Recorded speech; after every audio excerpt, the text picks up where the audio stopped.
Okay, I that's think good. there's more people that have taken like BIO200 298. What was that? What's It's BIO298? like work experience and music Oh yeah, experience. right. That's probably done that. Yeah. Anybody else? Yeah, you had your hand halfway there. Yeah, yeah. Okay, good. Anybody else been asked to do anything creative on their own initiative without following a recipe? No. See? Now you will. And this is the important part, because when you're out of here, you're supposed to be able to be independent. Two of the groups here are going to be acting independently on their field work. 21 now, and my daughter's 16. He didn't want to come to Los Angeles. He loved it, but he had a girlfriend in England. This was the love of his life. Sarah, he'd known her for a month. Mind you, they'd had their 4th anniversary. Because it's a long time when you're 16. Anyway, he was really upset on the plane. He said, "I'll never find another girl like Sarah." And we were rather pleased about that, frankly, because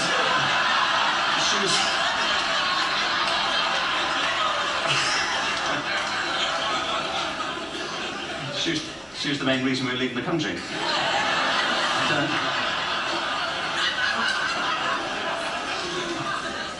But something strikes you when you move to America and when you travel around the world. Every education system on Earth has the same hierarchy of subjects. Everyone, doesn't matter where you go. You'd think it would be otherwise, but it isn't. At the top are mathematics and languages, then the humanities, and the bottom are the arts, everywhere on Earth. And in pretty much every system too, there's a hierarchy within the arts. Art and music are normally given a higher status in schools than drama and dance. There isn't an education system on the planet that teaches dance every day to children the way we teach them mathematics. Why? Why not? I think this is rather important.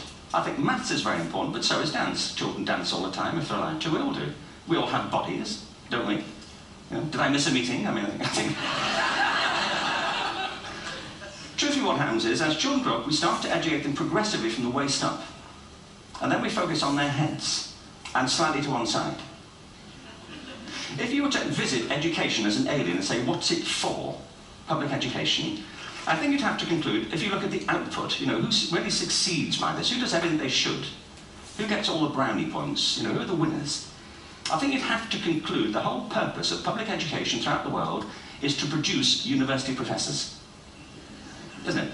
They're the people who come out the top. Now, I used to be one. So there, you know.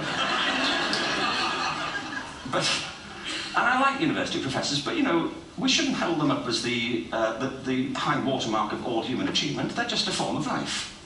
You know, another form of life. But they're rather curious, and I say this out of affection for them. There's something curious about professors. In my experience, not all of them, but typically, they live in their heads. They live up there, and slightly to one side.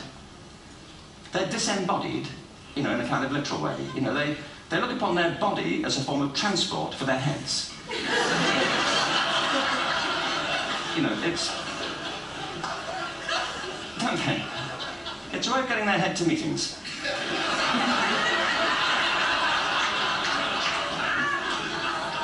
If you want real evidence of out-of-body experiences, by the way, get yourself along to a residential conference for senior academics and pop into the discotheque on the final night. And there you will see it, grown men and women writhing uncontrollably off the beat, waiting to end so they can go home and write a paper about it. Now, our education system is predicated on the idea of academic ability. And there's a reason. The whole system was invented around the world. There were no public systems of education really before the 19th century. They all came into being to meet the needs of industrialism. So the hierarchy is rooted on two ideas. Number one, that the most useful subjects for work are at the top. So you were probably steered benignly away from things at school when you were a kid, things you liked, on the grounds you would never get a job doing that. Is that right? Don't do music, you're not going to be a musician. Don't do art, you won't be an artist. Benign advice, now profoundly mistaken. The whole world is engulfed in a revolution. And the second is academic ability, which has really come to dominate our view of intelligence because the universities designed the system in their image. If you think of it, the whole system of public education around the world is a protracted process of university entrance.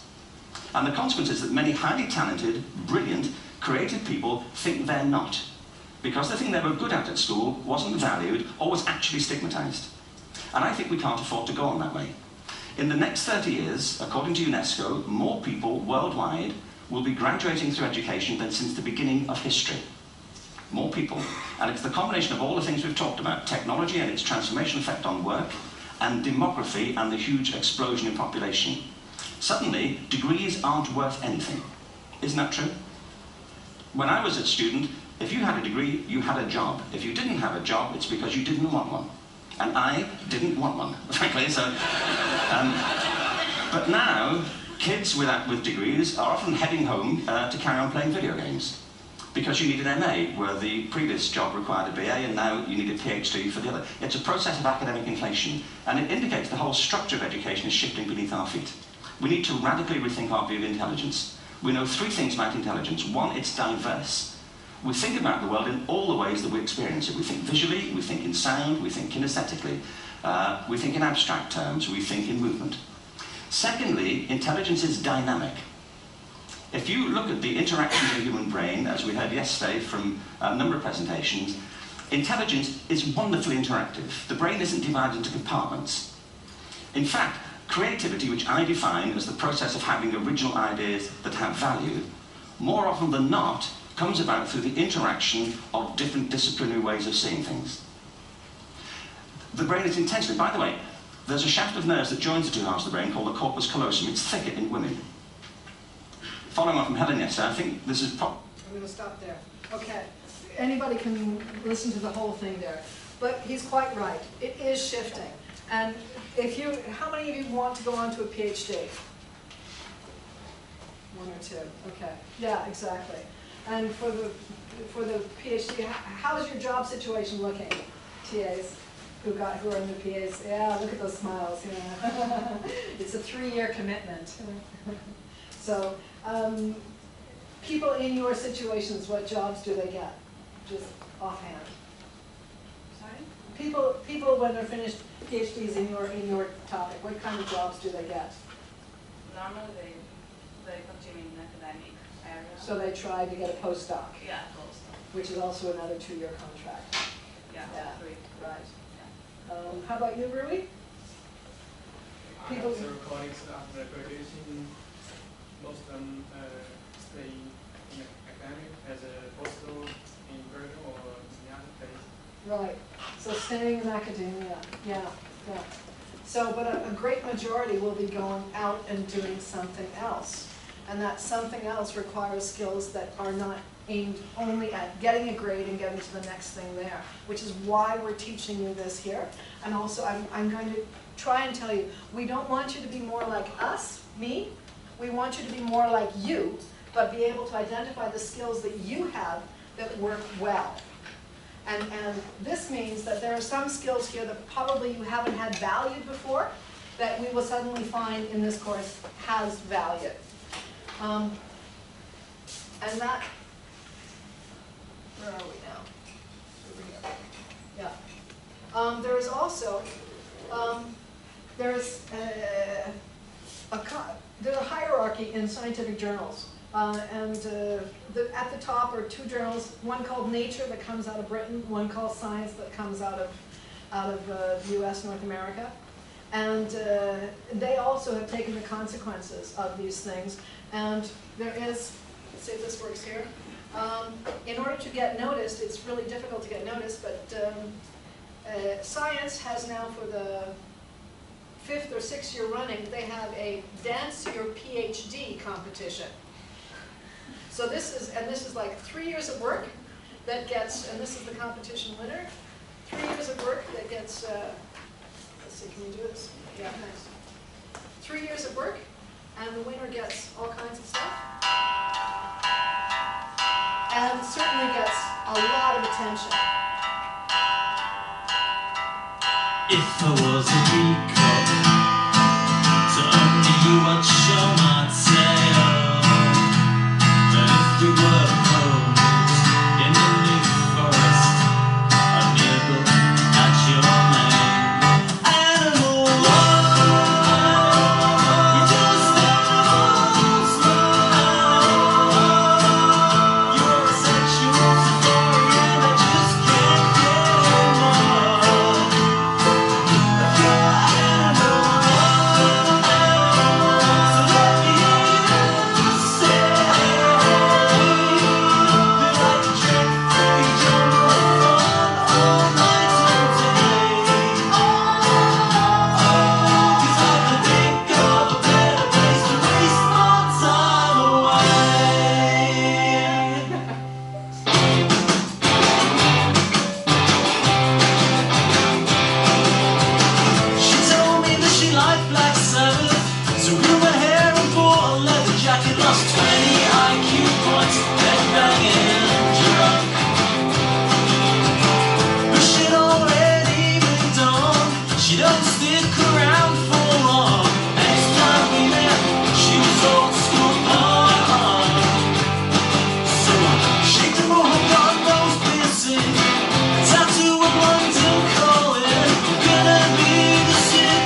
interesting listening to a presentation like that than it is to hear somebody drone along boringly, right?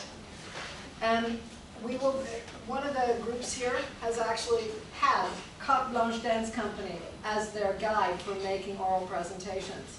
We are thinking out of the box, and we want you to continue thinking out. Look at the smiles on your faces. Seriously, seriously, this is where we're going. We want people who listen to science with smiles on their faces, and that's not usually what happens. So why not? Well, probably part of it is because of the dead boring way we teach it. So, when we're teaching oral presentation, okay, you have the oral and the written. The written is completely different from the oral, and you will really have that penny dropping by the end of the semester. So the oral is, it's here. Your grades will depend on your presentation skills. Okay, so everybody expects the story from the lecturer.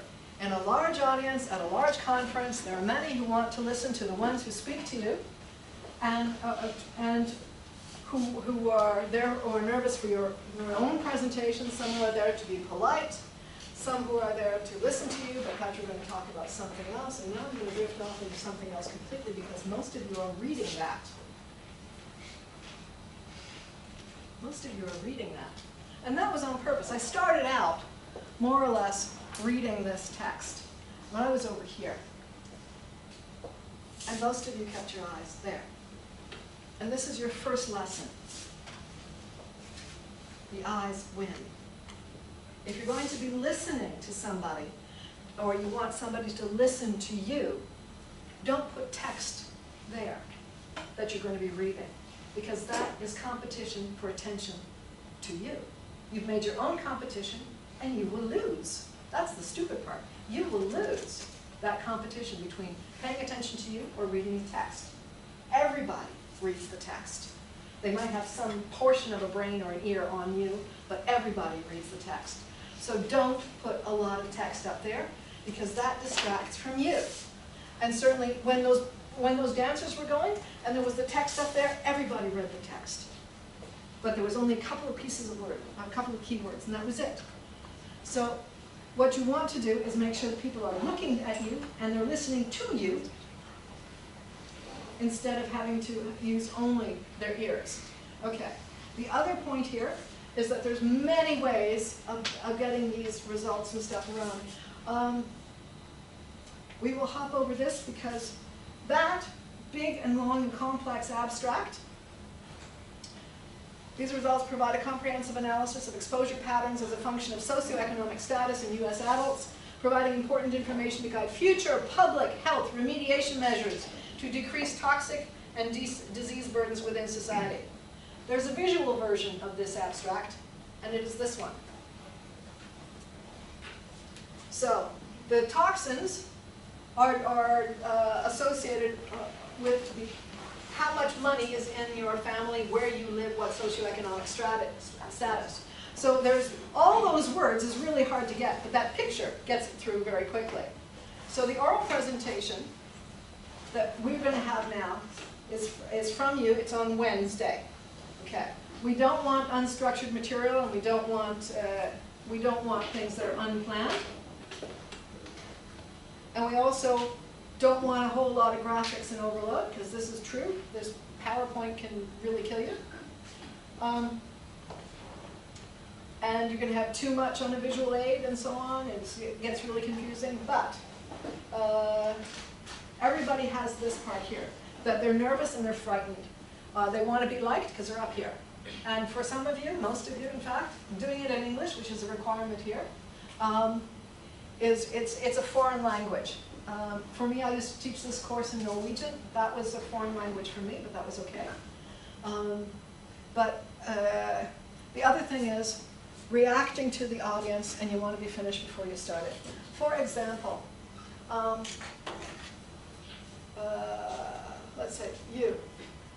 Yeah, exactly, good, perfect. If I'm up here and I'm talking and I'm not scanning everybody, say I've got one person in the audience, her, and for a little while she's been going like this, and I'm going, and if she is my only point of contact in the audience, I'm going, I must be doing something wrong. what's happened and so on, and then you read the audience, you react to the audience. And that's why I'm scanning you all to see if you're making sure, if you're paying attention, first of all, and at what level of attention. But that also means that, for example, when I am your audience, don't look only at me. Because what I'm going to do is exactly what she did, or worse. If you're looking at me, and I know you're only looking at me, I'll do something like this. And, or I'll make some odd face that throws you off. So don't look only at me. Look at the audience, because you have a contact with the audience. And you have a way that you're getting that energy back. The other thing about wanting to be finished before starting, that's another thing. There's a whole bunch of tics and so on, but the running over time, that's a no-no. At all conferences, who's been at a conference before? You're like, did you like it? Yeah, good. We will get into some discussions about this. I'm cutting it short because we have a time limit, but yeah, I'm interested in your experiences. Blah, blah, blah, blah. You? Okay. Oh, what's the time now? 7 past. Shit. Talking about Okay. something else. Yes, exactly. So, you will practice and you aim for 80% of the allotted time, and this is your requirement. And it will be, you will have 1 minute to do this. Okay? All the relevant details written on 1 page. And, come on.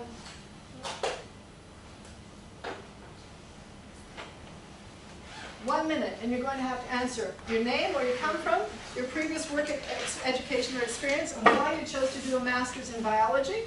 You must use at least 1 visual aid. Here it says a PowerPoint, but if you can do something else, go ahead.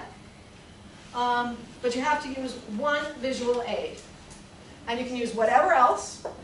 And it's a minimum of 1 minute and a maximum of 1.5 minutes. That's because we're so many and we don't have that much time. So I will actually be timing you. And when it's gotten to a minute, that's fine. When it's gotten to 1:10, I'll start to look active.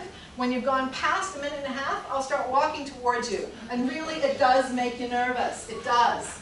But it's weird because you lose your sense of time when you're up here, obviously. The form, you can be funny, creative, whatever it is, but no reading of a prepared text, of course. And that's it. So Wednesday morning, 1 minute about you. This presentation will be up again. Maybe I'll go back. So this is about you. 1 minute, Wednesday morning, use a visual aid. These are the questions you have to answer. Any format at all. If you want to sing the song, go ahead. Yes? Can you upload that? I'm uploading every slide you've seen today, plus a bit more to the website. Yeah. Okay. So be prepared, and you'll have 1 minute. Everybody, including the TAs, will go, and possibly Jonathan as well, we'll go through this on Wednesday morning. Tomorrow, it's with Knut Helge Jensen, and it's about experimental design and logging your data. You really need to know this to be there. Okay. Have a good day.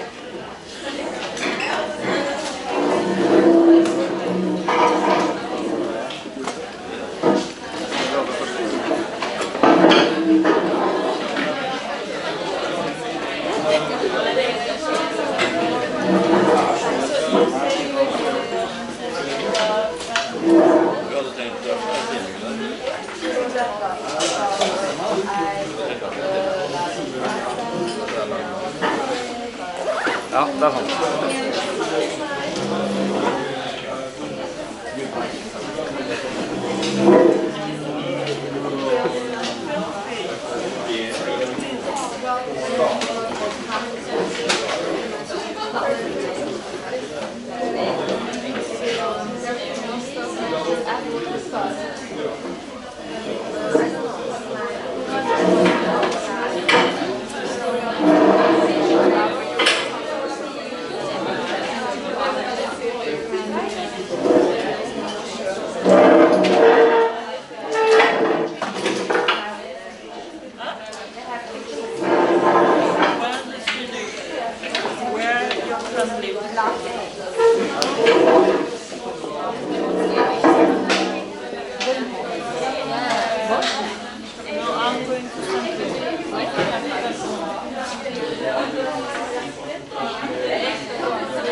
Just know what you're not present for, prepare them well, and come back with strength afterwards. Yeah, for the field. Yeah, yeah, Field course. yeah. Okay, that's why I was concerned about.